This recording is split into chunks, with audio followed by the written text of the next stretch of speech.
अस्सलामुअलैकुम, नमस्कार। मैं हूं रहबर सिवारी और आप देख रहे हैं एडी टीवी नेटवर्क 72। एक ऐसी महामारी जिसने आधुनिकता के दौर में भी समूची दुनिया को एक तरह से ठहरा दिया। जो अपने को सुपर ताकत कहता है देश अमेरिका, उस अमेरिका देश में भी कोरोना संक्रमण ने ऐसा कहर बरपाया कि वहाँ की भी भागती हुई, तेज़ी से दौड़ती हुई ज़िंदगी ठहर सी गई। और सिर्फ अमेरिका ही नहीं, समूची दुनिया के जितने भी ऐसे देश जो अपने को सबसे ज़्यादा ताकतवर कह रहे थे या अभी भी कह रहे हैं, उन देशों में भी कोरोना महामारी के सामने ऐसे ताकतवर देशों ने भी घुटने टेक दिए। कोरोना संक्रमण की दूसरी लहर हालांकि अभी पूरी तरह से समाप्त नहीं हुई है। संक्रमण ज़रूर कम हुआ लेकिन समाप्त नहीं हुई। तीसरी लहर की संभावित बात की जा रही है। ये भी कहा जा रहा है कि तीसरी लहर का जो असर है वो बच्चों पर अधिक पड़ेगा।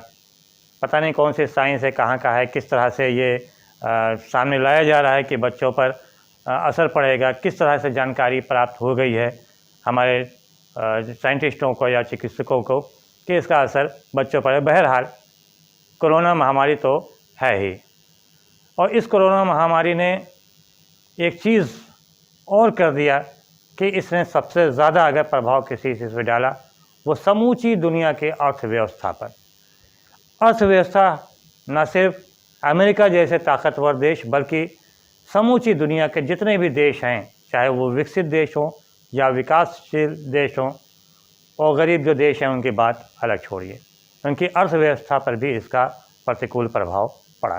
बहरहाल कोरोना संक्रमण की दूसरी लहर के मामलों में कमी आ रही है। हम यहाँ पे अर्थव्यवस्था पर वार्ता नहीं करने जा रहे हैं, बल्कि तीसरी लहर जो संभावित है उसके ऊपर हम कुछ वार्ता करेंगे, और जो इससे लेकर जो गाइडलाइन जारी हो रही है उसके ऊपर वार्ता करेंगे।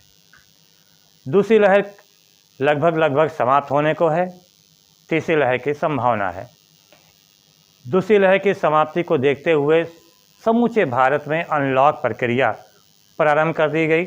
धीरे धीरे करके सभी सेक्टर खोल दिए गए हैं, सिर्फ और सिर्फ एजुकेशन सेक्टर को छोड़कर। वैसे भी नहीं खोलना चाहिए एजुकेशन सेक्टर। अगर शिक्षित हो जाएंगे सब तो समस्या खड़ी हो जाएगी, लोग अपनी आवाज़ें बुलंद करने लगेंगे, रोज़गार मांगेंगे, नौकरी मांगेंगे और अपने हक़ की आवाज़, अपने अधिकार की आवाज़ को बुलंद करेंगे। इसलिए शिक्षित ना हो ज़्यादा अच्छा है, और शिक्षा जो क्षेत्र है इसको ना ही खोला जाए ज़्यादा बेहतर है। बहरहाल इस पर भी बहस नहीं है।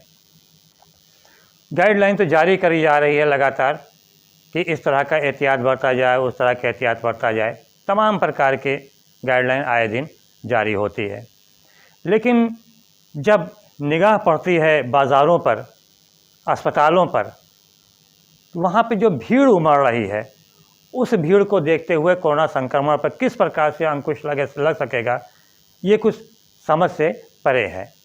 गाइडलाइन इसलिए जारी करा जा रहा है कि भीड़ इकट्ठा ना होने पाए। जगह जगह धारा 140 अभी भी लागू है। 1 महीने के लिए कई स्थानों पर बढ़ा भी दिया गया है, लेकिन इस भीड़ को नियंत्रित करने के लिए कहीं भी किसी भी जिम्मेदारों के द्वारा अपनी जिम्मेदारी नहीं निभाई जा रही है। आप कुछ तस्वीरें देखिए जिसमें किस प्रकार से कोरोना प्रोटोकॉल की धज्जियाँ कदम कदम पर उड़ाई जा रही हैं। इन तस्वीरों को देखने के बाद ही हम इसके ऊपर किसी प्रकार की चर्चा करेंगे।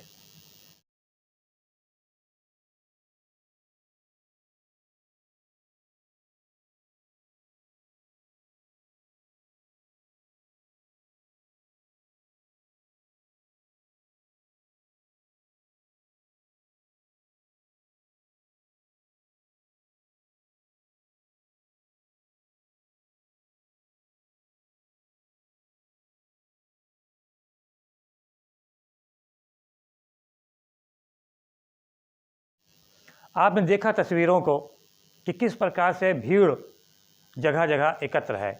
ये सरकारी अस्पतालों की कंडीशन है जहाँ पे टीकाकरण के दौरान भीड़ उमड़ रही है, या ओपीडी में पहुँचने वाले मरीज़ तीमारदार इस प्रकार से पहुँच रहे हैं जैसे लगता है कि किसी प्रकार की कोई महामारी नहीं है। बाज़ारों में भीड़ उमड़ रही है, वहाँ पे कोरोना किसी प्रकार का नहीं फैल रहा। मौजूदा समय में उत्तर प्रदेश में अगर देखा जाए तो त्रिस्तरीय पंचायत चुनाव चल रहा है और आज गुरुवार को नामांकन हो रहा है ब्लॉक प्रमुख चुनाव के लिए। इसमें भी तमाम प्रकार की भीड़ उमड़ रही है कार्यकर्ताओं की, समर्थकों की। वैसे भी चुनाव से कोरोना बहुत डरता है, जहाँ कहीं भी चुनाव डरता है, जहाँ कहीं भी चुनाव होता है कोरोना मार डर के वहाँ से भाग जाता है, करीब भी नहीं आता। तो अगर चुनाव होता रहे तो अच्छा है, कम से कम कोरोना के नज़र तो नहीं आएगा। लेकिन एक चीज़ समझ में नहीं आती कि इन स्थानों पर इतनी भीड़ एकत्र हो रही है, लेकिन उस पर कंट्रोल करने की कोई जिम्मेदारी नहीं, कोई जिम्मेदार अपनी सुध नहीं ले रहा है। इससे कोरोना महामारी का डर नहीं है। लेकिन अगर स्कूल में 10-15 बच्चे एक साथ बैठ के पढ़ लेते हैं तो कोरोना का बहुत बड़ा डर उत्पन्न हो जाता है, कहीं ऐसा ना हो कि कोरोना संक्रमित बच्चे हो जाए। हमको ऐसा लगता है कि कोरोना को स्कूल से बहुत लगाव है कि जैसे ही गेट खुलेगा स्कूल के अंदर कोरोना पहुंच जाएगा। बहरहाल इस पर भी बहस नहीं करनी है, इस पर बहुत लंबी चर्चा का विषय है, आइंदा इसके ऊपर चर्चा की जाएगी। मौजूदा समय में जो हालात हैं, कोरोना संक्रमण की तीसरी संभावित लहर को देखते हुए केंद्र सरकारें व प्रदेश सरकारें लगातार ठोस कदम उठा रहे हैं। विभिन्न प्रकार की तैयारियां की जा रही हैं, अस्पतालों में तैयारियां की जा रही हैं, तरह तरह की गाइडलाइन लगातार जारी की जा रही है। हम सभी की जिम्मेदारी है कि हम सब कोरोना प्रोटोकॉल का पालन करें, गाइडलाइन का पालन करें। सरकार गाइडलाइन जारी कर सकती है, खाली वो पालन कराने के लिए सड़क पर नहीं उतर सकती। ये हमारी जिम्मेदारी है, हमारी आपकी जिम्मेदारी है कि अपने को सुरक्षित रखें, अपने परिवार को सुरक्षित रखें, अपने बच्चों को सुरक्षित रखें। कोरोना महामारी किसके ऊपर क्या असर दिखाती है इसको मत देखिए। कोरोना कहाँ जाता है कहाँ नहीं जाता है इसके ऊपर भी विचार मत कीजिए। स्कूल में पहुँचता है, चुनाव में नहीं पहुँचता है, इसके ऊपर भी विचार मत कीजिए। मत सोचिए कि भीड़ भाड़ बाहर है या वहाँ भीड़ है, वहाँ नहीं कोरोना असर है, इसके ऊपर भी विचार मत कीजिए, मत सोचिए। आप अपने परिवार के बारे में सोचिए। दूसरी लहर ने तमाम परिवारों को दुख पहुंचाया, तमाम बच्चे यतीम हुए, तमाम महिलाएं बेवाएं हुईं, तमाम महिलाओं की भी डेथ हो गई। दूसरी लहर ने काफ़ी कुछ कहर बरपाया और काफ़ी कुछ छोड़ के गया। हम सभी को हम सबको इतनी एहतियात बरतनी चाहिए कि जो तीसरी लहर है उसमें दूसरी लहर जैसा माहौल ना हो, वैसी दहशत ना हो। इसलिए हम सबकी, हमारी आपकी जिम्मेदारी है कि हम कोरोना प्रोटोकॉल का पूरी तरह से पालन करें। केंद्र व प्रदेश सरकारों द्वारा जो भी गाइडलाइन जारी की जा रही है इस संबंध में, उस गाइडलाइन का पूरी तरह से हम पालन करें, पूरी तरह से एहतियात बरतें। अत्यंत ज़रूरी कार्य पड़ने पर ही घर से बाहर निकलें। साथ में हम मास्क ज़रूर लगाएं बाहर निकलने के दौरान, और समय समय पर ख़ुद को सैनिटाइज भी करते रहें। अस्पतालों में, बाज़ारों में जो एहतियाती बरती जा रही है, ज़िम्मेदारों द्वारा जो सुध नहीं लिया जा रहा है कोरोना प्रोटोकॉल का पालन कराने को लेकर, इसका खामियाजा तो बहरहाल हम और आपको ही भुगतना पड़ेगा। आप देखिए, आपने अभी जो तस्वीरें देखी होंगी उसमें देखिए, ये तस्वीर अस्पताल की है कि टीकाकरण के लिए लंबी लाइन लगी हुई है। ओपीडी में बड़ी संख्या में मरीज़ व तीमारदार भरे हुए हैं। सोशल डिस्टेंसिंग का तनिक भी पालन नहीं हो रहा है। ज़्यादातर ऐसे भी हैं जिन्होंने मास्क तक नहीं लगा रखा, और जो ज़िम्मेदार हैं इसका पालन कराने के लिए उन्होंने किसी प्रकार की सैनिटाइजेशन की भी व्यवस्था नहीं रखी। जो लोग इलाज कराने जा रहे हैं, कहीं ऐसा ना हो कि जिस मर्ज़ का इलाज कराने जा रहे हैं वो मर्ज़ दूर हो, दूसरा मर्ज़ लेके चले आएँ। जिस लिए लोग टीका लगवा रहे हैं कि हम वैक्सीन लगवा लें ताकि हम कोरोना से सुरक्षित रहें, कहीं ऐसा ना हो कि ये जो बदएहतियाती बरती जा रही है, इस बदएहतियाती के चलते हम कोरोना को ही अपने साथ वहाँ से लेकर घर आवें, लेके आएंगे हम अस्पताल से, फैलाएंगे अपने घर पर। इसलिए दोस्तों एहतियात बरतिए, भले ही शासन प्रशासन या जिम्मेदार इसे लेकर शुद्ध ना लें, गंभीर ना हों, लेकिन हम सभी को गंभीर होना चाहिए। तमाम सामाजिक संस्थाओं ने, सामाजिक कार्यकर्ताओं ने, धर्मगुरुओं ने इसको लेकर लोगों से अपील भी किया। हमारे सामाजिक संस्था अल-इमाम चैरिटेबल फाउंडेशन के चेयरमैन ख्वाजा शफाअत हुसैन ने भी आम नागरिकों से अपील किया इसे लेकर। इसके अलावा वरिष्ठ शिया धर्मगुरु मौलाना मोहम्मद अब्बास साहब ने भी इसे लेकर लोगों से अपील किया कि कोरोना संक्रमण को देखते हुए एहतियात बरतें और अगर जिसने टीका नहीं लगवाया वो टीका ज़रूर लगवाएं। तो कोरोना वायरस की दूसरी लहर का असर कम ज़रूर हुआ है, लेकिन कोरोना वायरस अभी भी हमारे बीच में है। लिहाजा उसको जड़ से ख़त्म करने के लिए सबसे बेहतरीन रास्ता ये है कि हम सब वैक्सीनेशन कराएं।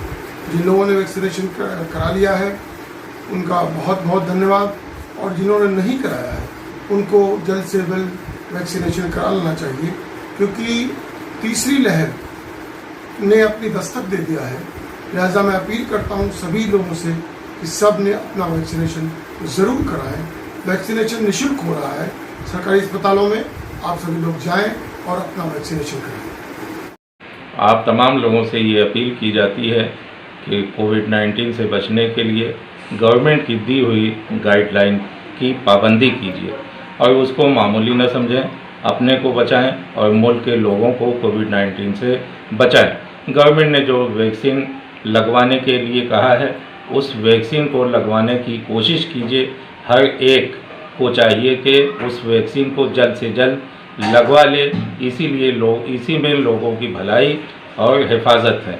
और गवर्नमेंट का साथ देकर इस वैक्सीन को लगवाकर अपने एक अच्छे सिटीज़न होने का सबूत दीजिए।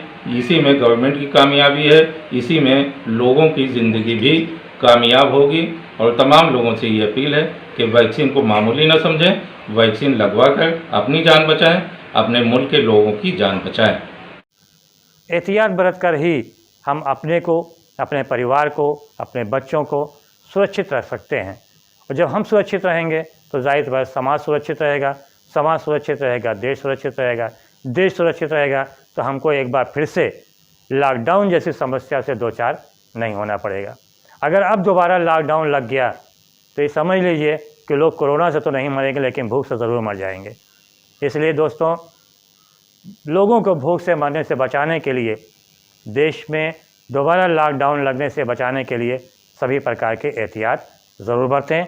अगर आपको हमारा वीडियो पसंद आया हो तो ज़्यादा से ज़्यादा लाइक करें, शेयर करें, कमेंट करें, और जिसने सब्सक्राइब नहीं किया है वो सब्सक्राइब ज़रूर करें। धन्यवाद। जय हिंद, जय भारत।